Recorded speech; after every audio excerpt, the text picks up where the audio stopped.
Hello, I am Paresh Solanki, international export import trainer and exporter.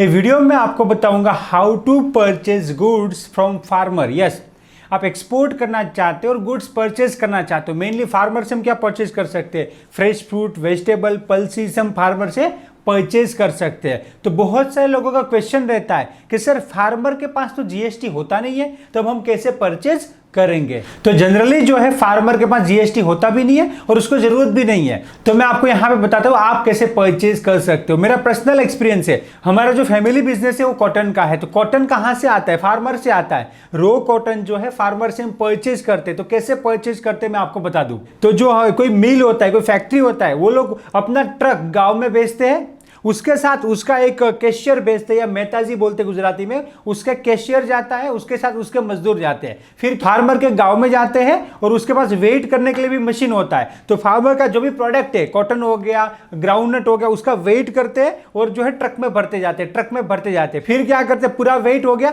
समझो मण बोलते हैं, 20 किलो को मण बोलते हैं गुजराती में, यहाँ पे यूज करते हैं। 20 किलो मतलब एक मण बोलते हैं। तो समझो 100 मण जो है उसका प्रोडक्ट हुआ, 1000 का मण है, 1000 इंटू 100 मतलब 1 लाख रुपया हुआ। तो क्या करना है, जो कंपनी का नेताजी है, कंपनी का अकाउंटेंट है, जो बंदा गया है वहां पे, वो क्या करेगा, फार्मर के नाम का बिल बनाएगा और जो है उसको पैसा देगा। और उसके बाद क्या करना है, वो जो इनवॉइस है वो लाके हमारे अकाउंटेंट सीए को देना है, वो हमारे परचेज में एंट्री कर देगा। जो हमारा अकाउंटिंग होता है उसमें परचेज में एंट्री कर देगा। और फार्मर के पास कोई जीएसटी नहीं चाहिए, तो कोई जीएसटी वाला बिल या जीएसटी की कोई जरूरत नहीं है।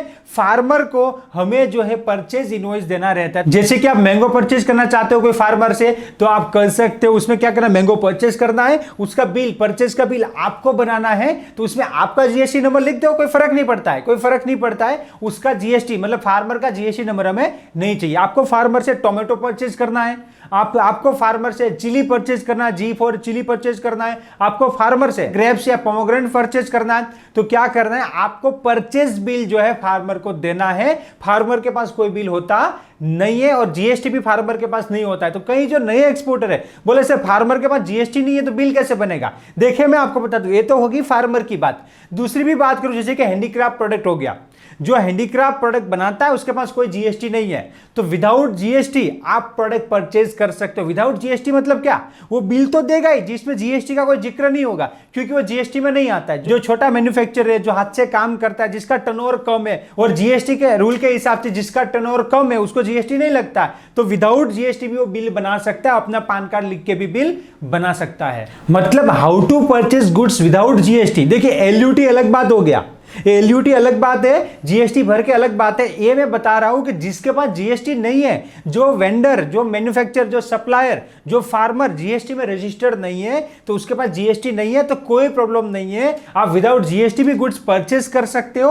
और एक्सपोर्ट कर सकते हो। आप देखिए यहां पे पूरा समझिए कि जो वेंडर रजिस्टर्ड नहीं है तो उसके पास से हमें कोई जीएसटी वाला बिल नहीं चाहिए, क्योंकि वो रजिस्टर्ड नहीं है, जीएसटी के दायरे में वो नहीं आते। समझ में आ रहा है? तो यहां पे आप जो है, जो वेंडर के पास जीएसटी नहीं है वो वेंडर से गुड्स परचेज करके आप एक्सपोर्ट कर सकते हो। कई लोग यहां पे कंफ्यूज होते थे, बिल्कुल कंफ्यूज नहीं होना। तो यहां पे मैं बात करूं कि आप फार्मर से कोई भी चीज परचेज करते हो तो फार्मर से क्या चीज आपको लेना चाहिए। तो आपको जो है फार्मर का आधार कार्ड या इलेक्शन कार्ड लेना चाहिए। अगर फार्मर के पास पान कार्ड है तो बहुत अच्छी बात है, तो वो भी ले लीजिए और पान कार्ड नंबर भी इनवॉइस में मेंशन कर दीजिए। जब आप परचेज का इनवॉइस बनाओ तो फार्मर का नाम, एड्रेस और जो उसका पान कार्ड नंबर भी आप वहां पे मेंशन कर दीजिए। ये क्या है, फार्मर से आप खरीदते हो तो ये रहेगा। विदाउट जीएसटी वेंडर से आप खरीदोगे तो क्या होगा, तो छोटा मोटा वेंडर या छोटा मोटा दुकान भी होगा तो वो आपको बिल बना के देगा। उसमें क्या होना चाहिए, उसमें उसका प्रोप्राइटर का पान कार्ड नंबर होना चाहिए। तो आप एक्सपोर्ट इंपोर्ट करना चाहते हो तो एक्सपोर्ट इंपोर्ट बहुत ही सिंपल है। बहुत सारे लोगों का क्वेरी आता है यूट्यूब के ऊपर